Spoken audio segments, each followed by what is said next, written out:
पश्चिम बंगाल में पिछले 20-25 दिन में, ख्याल से महीना ही अब तो होने वाला है, ये हिंसा देखते देखते पश्चिम बंगाल के लोग दुखी हो गए हैं। सरेआम लड़कियों के साथ रेप किया जा रहा है, मारा जा रहा है, हत्याएं हो रही हैं, पेड़ों पे लाशें मिल रही हैं लटकी हुई, जैसे कि फांसी अपने आप लगा दी हो, ये दिखाया जा रहा है। लोगों के घर तोड़े जा रहे हैं, फोड़े जा रहे हैं। बहुत सारे ऐसे समर्थक है, दें गालियाँ भाई, हमको देश बचाना है, हमको आप जितनी मर्जी गंदी से गंदी गालियाँ दे सकते हैं, दीजिए, लेकिन हम पश्चिम बंगाल को बांग्लादेश नहीं बनने देंगे, हम इसको पाकिस्तान नहीं बनने देंगे। कौन से मीडिया ऐसे चुप करके बैठे हैं, शर्म नहीं उनको आती? आज तो कुछ नहीं बोल रहे क्योंकि ममता जी ने मुंह के अंदर पैसा ढाल रखा है, ठूस रखा है उन मीडिया चैनल्स को, उनके मुंह में पैसा ठूस रखा है, इसीलिए किसी की जुबान नहीं हिल रही, इसलिए कोई ये चैनल उठा के नहीं बोल रहा, कोई न्यूज़पेपर ये कवर नहीं कर रहा। मिलिट्री फोर्सेस पे आपने जो अटैक किया है वो कैसे, कौन सा देश बर्दाश्त कर सकता है? आज यही काम पाकिस्तान में किया होता ना किसी ने, जेल बैठी होती ममता बनर्जी और उनके समर्थक। ममता बनर्जी के गुंडों द्वारा जो 2 तारीख के बाद वेस्ट बंगाल में हिंसा की गई, अब उसको लेकर अब सुप्रीम कोर्ट ने भी संज्ञान ले लिया है और एसआईटी इन सारी चीज़ों को लेकर, हिंसा को लेकर, लोगों के पलायन को लेकर सुप्रीम कोर्ट की तरफ से नोटिस भी दे दिया गया है। मतलब अब उन सारी चीज़ों के ममता बनर्जी को जवाब देना पड़ेगा, जिस हिंसा को और जिस पलायन को ममता बनर्जी छुपाने की लगातार कोशिश कर रही थी। बिल्कुल सही किया है सुप्रीम कोर्ट ने। क्योंकि जो हिंसा है जो बंगाल में, पश्चिम बंगाल में पिछले 20-25 दिन में, ख्याल से महीना ही अब तो होने वाला है, ये हिंसा देखते देखते पश्चिम बंगाल के लोग दुखी हो गए हैं।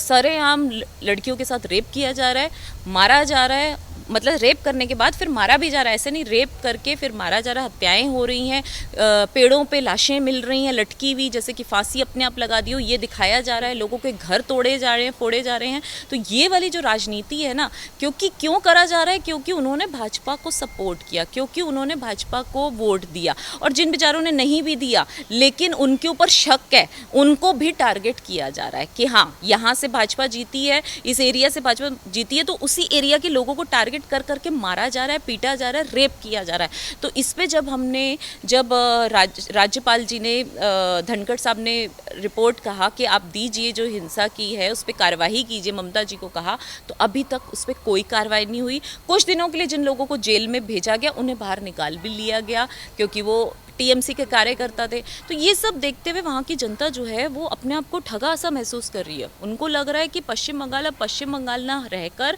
शायद बांग्लादेश या पाकिस्तान बन रहा है। तो वहाँ से लोग पलायन कर रहे हैं, डर रहे हैं। बहुत सारे लोगों ने पलायन कर लिया है अपने आसपास के राज्यों में, वो वहाँ नहीं रहना चाहते। तो ऐसे तो सीधा साधा, मतलब कुछ विशेष लोग ही वहाँ रह जाएंगे और वही ममता को वोट दे करेंगे और वही ममता जी से लिया करेंगे जो भी लेना और दिया करेंगे जो देना है। तो ये तो गलत है। क्या बाकी लोगों को वहाँ रहने का हक नहीं है? तो यहाँ जो है राजनीति, हिंसा वाली राजनीति से लोग तंग आके पलायन कर रहे हैं, भाग रहे हैं, लोगों को जो मारा पीटा जा रहा है। इसलिए सुप्रीम कोर्ट को इसमें संज्ञान लेना पड़ा और अब जो है ममता जी को इस पर जवाब देना पड़ेगा। सिर्फ ममता जी ही छुपाने की कोशिश नहीं कर रही थी, उनके जो खास मीडिया वाले हैं, जो रिपोर्टर्स हैं, वो भी देखिए आप, इतने दिनों से, महीने भर से ये चल रहा है, कितना कुछ दिखा रहे हैं वो अपना न्यूज़ चैनल्स पे। लेकिन जो बंगाल की हिंसा है उस पे ना विपक्ष बात करके राजी है, किसी के मुंह से नहीं। अभी अगर भाजपा की तरफ से कहीं हिंसा, भाजपा के किसी शासित राज्य में कहीं हिंसा हो रही होती तो सारों ने एकजुट होके ये हंगामा कर देना था कि लगता कि जैसे पूरी दुनिया में वो एरिया वो बन गया, पाकिस्तान बन गया है, या पता नहीं यहाँ इंसानों का रहना ही मुश्किल हो गया है, या ये पता नहीं हिंदू राष्ट्र बन गया। ये ऐसी खबरें फैला देते। लेकिन आज जब पश्चिम बंगाल में जिन लोगों का जीना दुश्वार हो गया है, हम तो अभी भी कह रहे हैं कि वहाँ पर जो है हिंसा की राजनीति भी एक विशेष, एक हम हिंदू समुदाय के साथ ज़्यादा हो रही है। और जो SC ST हैं लोग, जो निचले तबके से आते हैं, उन लोगों को टारगेट कर करके मारा जा रहा है, पीटा जा रहा है और उनके खिलाफ FIR करी जा रही है। उनके घर जाके धमकियां दी जा रही हैं कि अगर तुमने हमारे खिलाफ कुछ बोला, बोलो ये नेचुरल डेथ थी, तुम्हारा बेटा मर गया ना, अब बेटी की बारी है, या बेटी चली गई अब बेटे की बारी है। ये धमकियां दे दे के उनको कहा जा रहा है कि पुलिस के आगे अगर तुम कुछ बोले, रहना तो तुमको पश्चिम बंगाल में। तो लोग कह रहे हैं हम पश्चिम बंगाल छोड़ देंगे भाई, हम कलकत्ता छोड़ देंगे, हमें नहीं रहना यहाँ, जहाँ पर हमारे को मतलब इतना प्रताड़ित करा जाए कि ऐसे लग रहा है कि हम हिंदुस्तान में नहीं हैं, हम पाकिस्तान रह रहे हैं। ममता बनर्जी की सरकार द्वारा और जितने ज़्यादा वहाँ पे रोहिंग्या हैं, जितनी तरीके से उन लोगों के द्वारा जो हिंसा की जा रही है, फिर भी ममता बनर्जी की तरफ से जब राज्यपाल की तरफ से पूछा जाता है कि क्या हालात हैं वेस्ट बंगाल के, तो ममता बनर्जी बोलती हैं कि हालात सामान्य हैं। और जैसे ही ममता बनर्जी के इन सारे झूठों को पकड़ लेते हैं राज्यपाल, तो इन्हीं के नेताओं की तरफ से गालियाँ दी जा रही हैं, धमकी दी जा रही हैं। ये तक कहा जा रहा है कि राज्यपाल जब अपनी कुर्सी से हट जाएंगे तो इन्हें जेल डालेंगे हम। जी, आपको पता है ना कि रोहिंग्या, इनको वोट देता कौन है? रोहिंग्या ही तो देते हैं। ला ला के इन्होंने सारे रोहिंग्या को, आधा पश्चिम बंगाल रोहिंग्या से ही बढ़ा दिया, बाकी कह दिया खुलेआम 6-6 बच्चे करो और अपनी तादाद बढ़ाओ और मुझको वोट दो।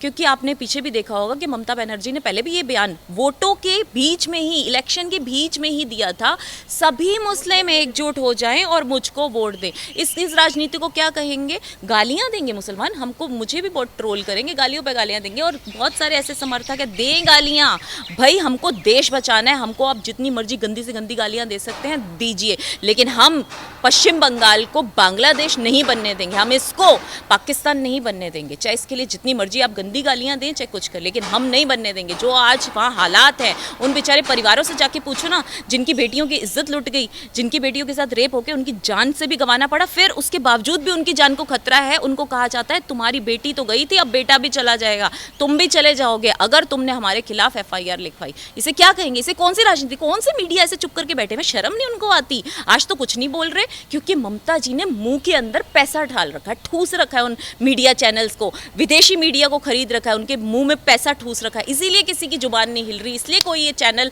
उठा के नहीं बोल रहा, कोई न्यूज़पेपर ये कवर नहीं कर रहा। जो मीडिया कवर करेगी उनको गालियां पड़ेंगी, जो बोलेगा उसको गालियां पड़ेंगी, लेकिन हम गालियों से डरते नहीं, हम सच दुनिया के सामने लाके रहेंगे, हिंदुस्तान के सामने लाके रहेंगे। जो पश्चिम बंगाल में हो रहा है उस राजनीति का विरोध हम करते हैं, करते रहेंगे। जब तक ये ऐसी हिंसा की राजनीति बंद नहीं करेंगी तब तक हम उन्हें चैन से बैठने नहीं देंगे। वेस्ट बंगाल में जितने भी तमाम केस हैं, चाहे फिर वो नारदा स्टिंग ऑपरेशन हो या फिर राष्ट्रपति शासन लगाने की बात हो, इन सारी चीज़ों को लेकर अब जनता की ये मांग है कि जो भी मामले हैं जो कलकत्ता हाई कोर्ट में चल रहे हैं, इन्हें ट्रांसफ़र करके सुप्रीम कोर्ट या किसी और कोर्ट भेज देना चाहिए, क्योंकि यहाँ की कोर्ट और पुलिस प्रशासन को हमेशा अपने अंडर करने की कोशिश करती हैं ममता बनर्जी। बिल्कुल करती हैं। उनका गुंडा राज आप देखिए ना, जब CBI ने जांच के लिए नारदा केस में उनके 4 नेताओं को बुलाया अपने वहाँ, ओ माय गॉड, पूरा दफ्तर घेर लिया गया, हमारे जो पैरामिलिट्री फोर्सेस हैं उन पे पथराव किया गया। पथराव, आप मानेंगे, उन पे पथराव का मतलब है आपने हमारी आर्मी पे पथराव किया है, आपने हमारी मिलिट्री फोर्सेस पे आपने जो अटैक किया है वो कैसे, कौन सा देश बर्दाश्त कर सकता है? आज यही काम पाकिस्तान में किया होता ना किसी ने, जेल बैठी होती ममता बनर्जी और उनके समर्थक, क्योंकि TMC के समर्थक थे जिन्होंने घेराव किया, CBI के दफ्तर का घेराव किया और वहाँ पर पैरामिलिट्री फोर्सेस के ऊपर पथराव किया। इसे कौन सी राजनीति कहेंगे और कौन इसे जस्टिफाई कर रहा है? जरा खड़ा होकर वो नेता बोल दे कि बिल्कुल सही किया, तो देश उनके मुंह पे थूकेगा और उनकी हकीकत सामने आ जाएगी कि ये देश के खिलाफ है, ये मोदी जी के खिलाफ नहीं है। आज जनता को समझना चाहिए कि पाकिस्तान जैसे देश से जब हमने लोहा लिया, जब हमने धारा 370 हटाई, तो मुफ्ती महबूबा मुफ्ती जैसे लोग कहते थे नंगी तारे हैं, हाथ लगा के देखो, नंगी तारों से जल जाओगे, मर जाओगे, ऐसी बातें वो करती थी। आज चुप है ना, किसकी बदौलत? माननीय प्रधानमंत्री नरेंद्र मोदी जी की बदौलत ये है कि पाकिस्तान को कहना पड़ रहा है कि ये देश का, ये हिंदुस्तान का आंतरिक मामला 370 था, इस पे हम बोलना ज़रूरी नहीं समझते थे। और उससे पहले तो क्या UNO, क्या US, क्या पता नहीं कहाँ जाके फला, सारी BBC में सब जगह जाके ये बयानबाजियाँ होती थी। धारा से 370 इन्होंने हटाई कैसे? यहाँ गुंडा राज है, मोदी हिंदू राष्ट्र बनाना चाहते हैं। आज ये हमारा आंतरिक मामला हो गया, क्योंकि मोदी जी जानते थे कि हमारा आंतरिक मामला ही है। तो वेस्ट बंगाल की हिंसा को लेकर एक तरफ आपने जैसे कि जिक्र किया कि कुछ मीडिया है जो इन सारी चीज़ों को नहीं दिखा रहा है क्योंकि ममता बनर्जी ने उनके मुंह में पैसा भर रखा है। दूसरी तरफ उन पॉलिटिक्स करने वाले लोगों की बात करें और जो खुशी मना रहे थे ममता बनर्जी के जीतने की और बधाइयाँ दे रहे थे जब वहाँ के लोगों को मारा जाता है, उनके साथ हिंसा की जाती है, वो लोग भी अपना मुंह बंद करके बैठ जाते हैं इस हिंसा को आंखों देख कर भी। हाँ, वो नहीं बोलेंगे ना। बहुत सारे पद्मश्री लिए हुए लोग हैं, बहुत सारे क्या कहते हैं, जो बॉलीवुड के स्टार हैं, जो हर जगह, कुछ औरतें स्पेशली हैं ऐसी जो हर जगह जरा सी किसी लड़की का रेप होता है, लेके काली पट्टियां बांध के हाथ में वो लेके पैम्फलेट्स घूमना शुरू कर देती हैं। लेकिन बंगाल में कुछ हो रहा है, इस पे वो कुछ नहीं बोलेंगी क्योंकि वो एक तरफा राजनीति करती हैं। उनको सिर्फ ये मतलब है मोदी जी को हटाना है कैसे भी करके और देश में अराजकता फैलानी है, क्योंकि उनको तो पैसे मिलते हैं ना इन सब चीज़ों के, वो पेड एक्ट्रेस हैं, उनको पैसे मिलते हैं इस बात के लिए, इसलिए वो ये सारी कुछ करती हैं। लेकिन जो देश का नागरिक है वो देश के नागरिक होने के नाते आज खड़ा हुआ है मोदी सरकार के साथ और पूछ रहा है पश्चिम बंगाल की राजनीति पे ममता बनर्जी से कि एक औरत हो क्या आप लड़कियों के रेप करवा रही हो, उनकी हत्याएं करवा रही हो, उनके माँ बाप को धमकियां दिलवा रही हो। इसका एक एक सवाल का जवाब देना पड़ेगा ममता बनर्जी को। जिस तरीके से सुप्रीम कोर्ट ने आज कमेटी बनाने के लिए कहा है और जवाब मांगा है, और जो PIL लगी हुई है सुप्रीम कोर्ट में, उस पर भी जल्दी संज्ञान लेना चाहिए सुप्रीम कोर्ट को, ये जनता की मांग है। बिल्कुल लेना चाहिए। और सुप्रीम कोर्ट ने जिस दिन इनके खिलाफ कोई बात बोली, क्योंकि दिख रही है राजनीति जहां लड़कियां जलाई जा रही हैं, मारी जा रही हैं, लोगों के घर तोड़े जा रहे हैं, लाशें पेड़ों से टंगी, उसके बावजूद भी अगर इनसे सवाल नहीं पूछे जाएंगे तो क्या पूरा वहां सीरिया बन जाएगा, तब सवाल पूछेगी जनता। तो इनको जवाब देना पड़ेगा। और सुप्रीम कोर्ट, मैं तो कहती हूँ कि दोबारा इलेक्शन हो, ममता जी को ऐसे पद से इस्तीफा दे देना चाहिए। और मेरी तो ये मांग है और मेरी पार्टी की तरफ से भी कि ऐसी सरकार को गिर जाना चाहिए जो इतनी गिरी हुई हो कि जनता को प्रताड़ित कर रही हो, उनको मार रही हो सिर्फ इसलिए कि वो किसी और पार्टी का सहयोग करते थे। तो ऐसी सरकार को तो गिर जाने का ही हक है, उन्हें बने रहने का कोई हक नहीं है। अगर आपने दूसरी बार चुनाव की बात की तो यहाँ पे ममता बनर्जी को तो दूसरी बार चुनाव लड़ना ही पड़ेगा, उपचुनाव उन्हें जीतना ही पड़ेगा मुख्यमंत्री बने रहने के लिए। पर जिस तरीके की हिंसा TMC के गुंडों ने यहाँ पर वेस्ट बंगाल में मचाई है, इस हिंसा का क्या प्रभाव पड़ेगा जो 6 महीने में ममता बनर्जी उपचुनाव लड़ने वाली? इसका प्रभाव इसीलिए तो करा जा रहा है कि लोग 6 महीने तक डर इतने डरा दें हम कि उनकी हिम्मत ना पड़े कि वो TMC के अलावा किसी और को वोट दे। ये डर पैदा किया जा रहा है शुरू से। वहाँ पर शुरू से यही राजनीति होती है कि वहाँ पर डरा के लोगों से वोट लिए जाते हैं। लेकिन हर चीज़ का एक अंत होता है। रावण का भी अंत हुआ, कंस का भी अंत हुआ, और ऐसे ये TMC के गुंडों का भी अंत बहुत जल्दी होगा। धन्यवाद मैम।